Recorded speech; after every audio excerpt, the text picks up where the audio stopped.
Microsoft Excel with AI. Chat जीटीपी का किस तरह से यूज करते हैं माइक्रोसॉफ्ट एक्सेल में, आप ये सीखने वाले हैं इस वीडियो में। आपको सिंपली जाना है किसी भी ब्राउजर में, वहां पर टाइप करना है चैट जीटीपी लॉगिन। जैसे आप चैट जीटीपी लॉगिन करेंगे तो कुछ इस तरह से आपका जो है लॉगिन अकाउंट ओपन हो जाएगा।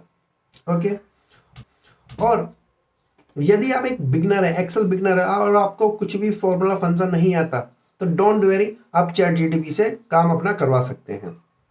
फॉर एग्जाम्पल, आप एक बिगनर हो और आपको ये मार्कशीट दिया गया है और रिक्वायरमेंट ये है कि सभी स्टूडेंट का टोटल मार्क्स निकालना है, तो उनके परसेंटेज, उनके ग्रेड, मैक्सिमम, मिनिमम और रैंक, टोटल निकालना है इन सभी मार्क्स का।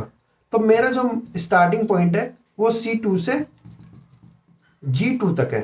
इतना आपको मालूम होना चाहिए कि मैं जो कैलकुलेशन करने वाला हूं कौन से सेल पे है मेरा, यानी कि C2 से G2 तक। तो हम सिंपली चैट जीटीपी पे जाएंगे और यहाँ पे हम प्रॉम्प्ट लिखेंगे। मैंने पहले से प्रॉम्प्ट लिख दिया है ताकि जो है टाइपिंग में टाइम वेस्ट ना हो।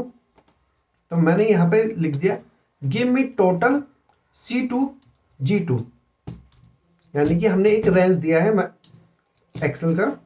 तो मैंने यहाँ पे जैसे ही एंटर करूंगा तो ये मुझे एक फॉर्मूला रिजल्ट लाके देगा।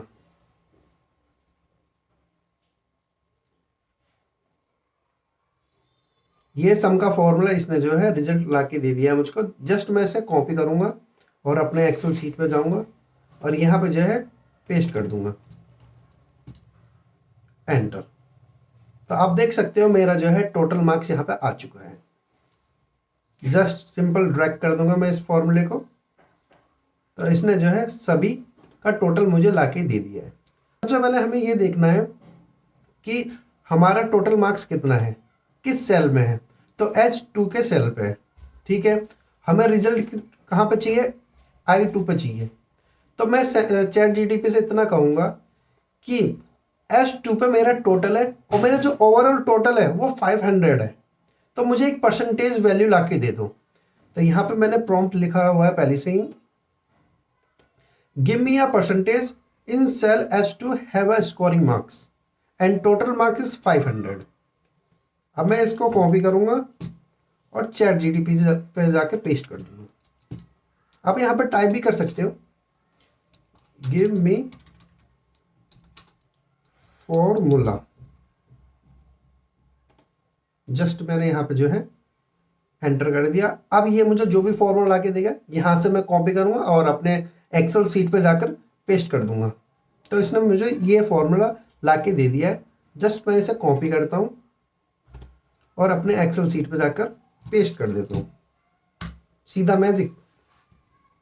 इसी तरह से मैं इसको ड्रैग कर देता हूँ नीचे तक। ये देख सकते हो इसने जो है मुझे परसेंटेज निकाल के दे दिया है कि इसका जो परसेंटेज है वो 83.8 है। ओके, अब ग्रेड, हम ग्रेड किस तरह से रिजल्ट लेके आएंगे। ग्रेड में हम एक कंडीशन देते हैं, जैसे इफ कंडीशन, यदि ए 90 से ज्यादा हो तो A+ दे दे, 80 से ज्यादा हो तो B+ दे दे। कुछ इस तरह से हमारे कुछ कंडीशन होते हैं, आप अपने हिसाब से कंडीशन लगा सकते हो। लेकिन मैंने कंडीशन ये लगाया है, अगर 90 से ज्यादा हो तो मुझे A+ दे, 80 से ज्यादा हो तो मुझे A दे, और 75 से ज्यादा हो तो B+ दे, 70 से ज्यादा हो तो मुझे B दे। कुछ इस तरह से ग्रेडिंग सिस्टम में जो मैंने जो है कंडीशन दिया है। अब इसका मैंने एक प्रॉम्प्ट लिखा है, काफी छोटा सा सिंपल सा प्रॉम्प्ट है, give me a grade if percentage in cell I2। हमारा कहां पे है परसेंटेज, I2 पे है, ठीक है। I2 पे हमारा परसेंटेज है, ठीक है। I2 स्कोर मोर देन 90, अगर 90 से ज्यादा हो तो मुझे A+ दे दे, 80 से ज्यादा हो तो मुझे A दे दे। तो कुछ इस तरह से मैंने अपने कंडीशन दे दिया है। अगर 40 से नीचे हो तो मुझे फेल दे दे। मैं सिंपल इसको कॉपी करता हूं और अपने चैट जीटीपी पे ले जाता हूं और सबसे लास्ट में लिख देता हूं give me formula. Just enter. This take 5 or 6 seconds to give the result as per your network strength. अब देखो इसने जो है मुझे इतना लंबा चौड़ा फॉर्मूला आगे दे दिया है। इफ ला के दिया, मैं सिंपल इसका कॉपी करता हूँ और ग्रेड सिस्टम पे जाकर पेस्ट कर देता हूँ, तो सीधा मैजिक। ये देख सकते हो 80 से ज्यादा है तो ए दे दिया। अब मैं इसको ड्रैग करता हूँ। अब ये देख सकते हो कि इसने जो है मुझे रिजल्ट ला के दे दिया है। अब मैं यहाँ पे मैंने जैसे कि ये इसको बोला था कि 40 से नीचे हो तो फेल दे दे। देखते हैं अगर हम 35 लिखते हैं तो यहाँ पे रिजल्ट आता है कि नहीं आता, फेल आता ही नहीं आता। बिल्कुल एग्जैक्ट करेक्ट आंसर फेल। इस तरह से आप माइक्रोसॉफ्ट एक्सेल में चैट जीटीपी का यूज कर सकते हो। 47 डी ग्रेड। अब हमें मैक्सिमम भी फाइंड करना है और मिनिमम भी फाइंड करना है। तो मैं इसका जो है मैंने यहाँ पे प्रॉम्प्ट लिखा है और सबसे लास्ट में लिख दूंगा गिव मी अ फॉर्मूला। नहीं तो ये मुझे सिर्फ हिंट देगा, फॉर्मूला नहीं देता। मैंने पेस्ट कर दिया गिव मी फॉर्मूला। जैसे मैं एंटर करता हूं ये मुझे फॉर्मूला ला के देगा। मैक्सिमम का भी फॉर्मूला मुझे ला के देगा और मिनिमम का भी फॉर्मूला ला के देगा। तो यहाँ पे देखते हो मैक्सिमम का फॉर्मूला और मिनिमम का। मुझे कुछ नहीं करना ज़्यादा, मैं यहाँ से सिर्फ कॉपी करता हूँ, अपने एक्सेल शीट पे जाता हूँ और यहाँ पे जाके पेस्ट कर देता हूँ। तो इसने मैक्सिमम का फॉर्मूला मुझे यहाँ पे ला के दे दिया है। तो देख सकते हैं कि इस डेटा में मैक्सिमम कितनी वैल्यू है मेरे पास 92 करेक्ट आंसर। इस पर 91 करेक्ट है और सबसे कम मतलब अब मिनिमम का फॉर्मूला लगाएंगे सबसे कम को फाइंड करने के लिए। तो यहाँ पे मुझे कुछ नहीं करना, मैं सिर्फ इसका कॉपी करूंगा अपना प्रॉम्प्ट का आंसर और यहाँ पे जाके पेस्ट कर दूंगा एंटर। तो मैंने अब देख सकते हो मिनिमम आंसर क्या है 76। अब मैं इसको ड्रैग करके नीचे तक ले जाता हूँ। तो आप देख सकते हो इस वाले सेल के रेंज में मिनिमम जो वैल्यू है हमारी 76 है। अब हम रैंक निकालेंगे। मुझे नहीं पता कि हम रैंक किस तरह से निकालते हैं माइक्रोसॉफ्ट एक्सेल में, लेकिन चैट जीटीपी को हम बोलेंगे भैया मुझे रैंक निकाल के दे। तो रैंक किस तरह से निकालेंगे, हमारा टोटल मार्क जो है कहाँ पर है एच कॉलम में।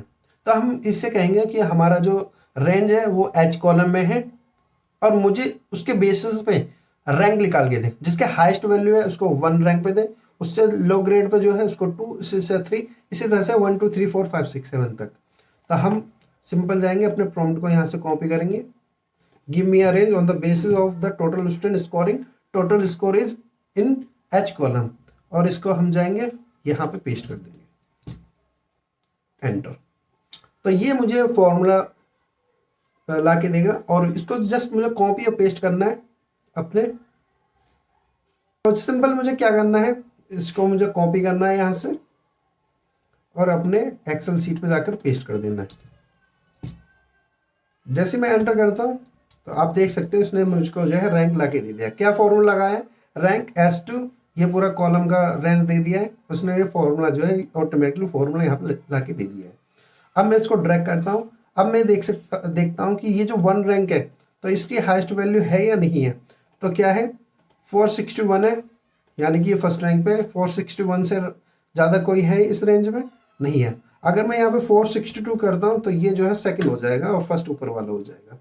अब ये देख सकते हैं ये फर्स्ट हो गया और ये सेकंड हो गया, कंट्रोल Z। तो कुछ इस तरह से जो है हम माइक्रोसॉफ्ट एक्सेल विद AI का यूज करते हैं। और आई होप ये वीडियो आपको समझ में आया हो। अगर आपको थोड़ा सा भी पसंद आया हो तो आप इस वीडियो को सब्सक्राइब कर सकते हो, इस चैनल को सब्सक्राइब कर सकते हो और लाइक कर सकते हो। Thank you so much for watching my video.